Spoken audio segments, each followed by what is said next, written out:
Everyone, welcome back to Torah from the Vineyard.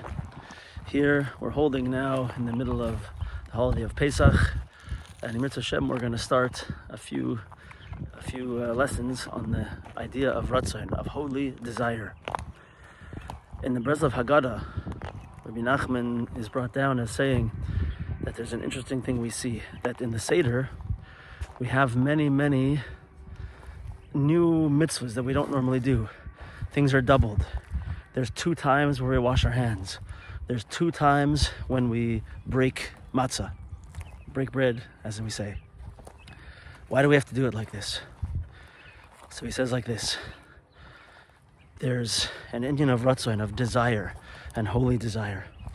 And when we came out of Egypt during Yetzias Mitzrayim, at first we had nothing. We were on the 49th level of Tumah. We were so low, we were so beaten down and oppressed that we had no ability even to have the desire to move out of that place. That's what it means on a certain level, that if Hashem wouldn't have taken us out of Egypt, we would not have been able to come out. So in order to have desire, it has to have something to grab a hold onto.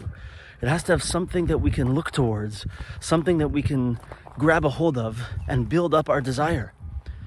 So Rabbi Nachman says that this is the way it works by the Seder, is that we have to, the Haggadah says, Chayav Adam liras azatzmo kilu hu yatsa miMitzrayim. Every person has to see during the Seder as if I'm there, as if I am coming out of Mitzrayim right now.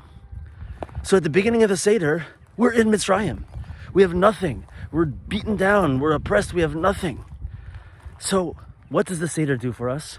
The Seder gives us all these little things to start doing, to start attaching ourselves to build up our Ratzon, so that at the end of the Seder, we can eat the Afikomen on such a high level, such a level of Emunah and Das, expanded consciousness and connection to Hashem.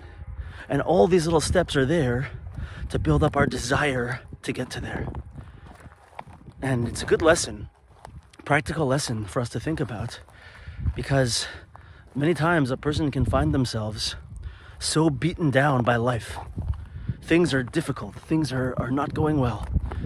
We can be in such a low state, maybe in a certain type of depression, and we just don't want to do anything. We don't want to get out of bed. We don't want to go to daven with a minyan. We don't want to talk to people. We just don't want to do anything. Rabbi Nachman's telling us that at that point, it's crucial and important that we grab a hold of little things to build up our Ratzon. Grab a hold of little things and to be attached to positivity.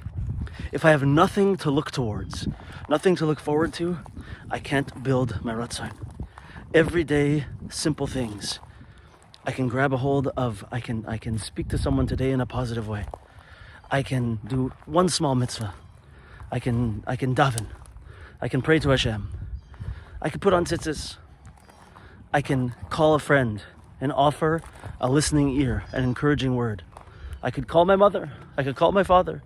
I could do some kind of mitzvah just to get me going and to look towards the time when I'm going to no longer be in this low state.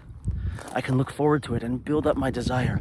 And slowly, step by step, that desire will be built. So on a spiritual level, this works in an amazing way. Let's say at a practical level first. If a person resigns themselves to being stuck in a low place, then, as I like to say, if nothing changes, nothing changes. If a person is just focused on negativity and the negative aspects of their life, how is a person going to move out from there? Focusing on positive and developing Ratzon for what's going to be and where I want to be is crucial and important, to live in a positive, simchadik way where I'm looking towards something amazing. That's the first step. On a spiritual level, this works also in an amazing way, where the Kabbalah tells us, Rabbi Nachman tells us, that Ratzon, what Ratzon does is it builds a vessel to be able to receive the desired outcome. Meaning every moment when I work towards something and I think with longing and desire for something important and something special, my longing itself, my desire itself builds that vessel.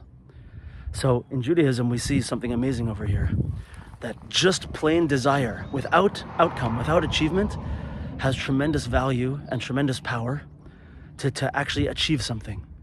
Just the desire.